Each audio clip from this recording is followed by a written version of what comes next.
A few days ago, I tried to make katsu curry and it flopped. It just didn't taste nice. It's annoying because you put in all this effort, I set up the cameras, I got the shots, and then you end up eating something that's mediocre. It's funny how this is about food, but stuff like this, strangely enough, messes with me mentally. I start thinking, oh, maybe I just can't cook. Maybe I should just stop. And I was searching up if people had similar symptoms to what I was experiencing, and I came across this Reddit comment, and I thought, fine. And so today we are making chicken katsu curry version 2, and I promise you that this is one of the best katsu curries you will ever have. Hi, it's been a while. My name is Timmy. If you're new here, I like food. Today we're making chicken katsu curry. Just try this recipe and I promise you'll love it. If you don't, your money back guaranteed. Okay, so number one, the prep. We're gonna slice up some onions. I used about 3 or 4 medium large onions, and then we're also going to prepare some chicken stock. Make sure chicken stock is unsalted. If you can't get your hands on unsalted chicken stock, just add water instead. It's much better down the line. We don't want to have something that has a predetermined salt level because it makes it harder for us to adjust flavors later on down the line. Pretty much it from the prep side of things. We do add stuff like tomato paste, soy sauce later on, so if you want to kind of pre-measure those things so it's easier to add, we can do that as well. Okay, we can start cooking. Into a pot, you want to add some butter and your onions with some salt. And we basically want to caramelize this, which is going to take in the realms of 40 to maybe 50 minutes. And you just want to have that on a low heat, making sure your onions aren't burning, and just stir it every now and then. And eventually it will start caramelizing and developing that beautiful brown flavor, which is the base flavor we built that curry on top of. And so it gives a beautiful depth of flavor in the finished product. So once your onions are finished caramelizing, we want to turn that heat up to medium, chop up about 2 apples and add that in. It doesn't have to be grated, but we do want to have these fairly small pieces-ish, depending on what's small to you. Add that in there and stir that around for about a minute to about a minute 30. After this, okay, let me say something here, right? So people sometimes make katsu curry with like their own spices from scratch, use a bit of garam masala, use a bit of cumin. Now don't shoot me here, but we're going to be using curry block cubes. And so an extra thing I like to do when using curry blocks is mixing different brands. It gives me more complexity throughout the dish and also just doesn't give me one typical flavor that I might be already used to. If you can't find multiple different brands of curry blocks, it's fine, just stick with the one, but this is just something nice I like to do. And so you want to add in the curry blocks and stir that for about 1 minute, 2 minutes. Again, if stuff starts burning, just lower the heat and stir it in for a bit longer with the onions, apples, tomato paste mix. And so after you've done that, add some soy sauce, Worcestershire sauce, and also add some honey as well. And again, mix that for about 30 seconds, then add in your liquid. And the amount of liquid to add, I've based it on the recommendations of the packet. So using 1 pack of this and half a pack of this came to about 1 liter. So I want to add 1 liter of unsalted, make sure it's unsalted chicken stock. If you don't have unsalted, again, just use water. It is completely fine. We can season it up later on.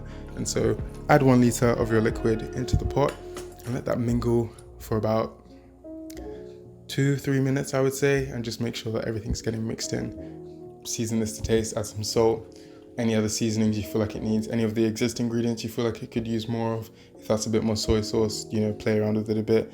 I also added Shaoxing rice wine. I don't know, when I tasted it before adding the Shaoxing rice wine, I felt like it needed a bit of acidity, and so adding that Shaoxing rice wine in there, it just kind of, how do I describe it? It kind of made it brighter and just balanced out the flavors quite nicely. And so once you've let this mingle for about a few minutes to really let those flavors intertwine with one another, you can blend and sieve. That's what I did the first time, and I wasn't too happy about it just because it might be my blender or it might be my sieve.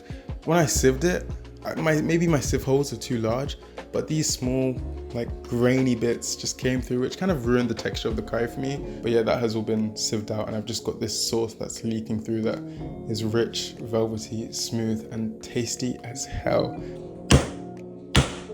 For the katsu itself, I'm gonna assume you fried chicken before, but I'll still cover the basics. You wanna get your chicken breast, pound until it's nice and evenly flat. Once it's done that, prepare 3 stations: flour, egg, panko breadcrumbs. You season each station with a bit of salt. Don't make it too salty, just a pinch here and there into each station so our breading has some flavor. Then with your pounded chicken breast, which I forgot to mention, make sure you salt them. Dip it into the flour, rub, make sure it's all evenly coated. Dip it into the egg, toss, make sure it's evenly coated in egg wash. Then into the panko breadcrumbs and kind of press it in there, making sure you cover every nook, cranny and crevice into that chicken breast. And then put that into some oil. I've heated my oil on about medium heat. I should have probably measured the temperature. I'll have something here.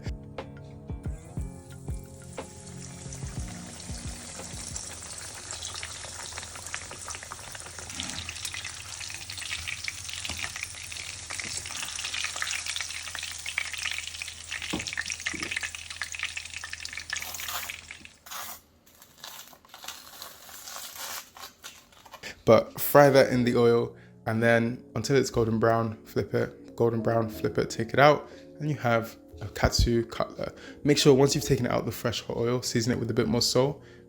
Trust me, makes all the difference. And so now you have a katsu cutlet, and that's kind of how I did that. I'm also gonna assume you know how to make rice, but in this case, I bought some sushi rice, washed it, then put it in my rice cooker with the recommended amount of water according to the packet, closed it, salted it, and then put that to start, and then just wait a bit and you have white rice. You can do this at the start if you want to as well. It's up to you. And now we can begin plating. And so rice, curry, katsu, furikake seasoning, and a bit of fresh greens and veg. It would have been nice to get some purple on the plate as well. I didn't have anything pickled and I didn't have time to pickle anything, but maybe some pickled cabbage, some pickled onions, some pickled ginger, something pickled actually bring that freshness. I should have added like a lemon or a lime as well, just to squeeze on a bit of acidity. But those are some additions you can add, play around with the plating. But either way, as long as you have the sauce, the katsu and the rice, I promise you, one of the best katsus you will ever try. You will ever try. I felt like a failure, to be honest. The first time I made this dish, it didn't go well. I don't like that at all. I can't give that to somebody. On good conscience, I can't give that to somebody. The curry is rich and flavorful. The chicken is crispy. The rice is a good blank canvas to just have it all on. I'm happy. Yes.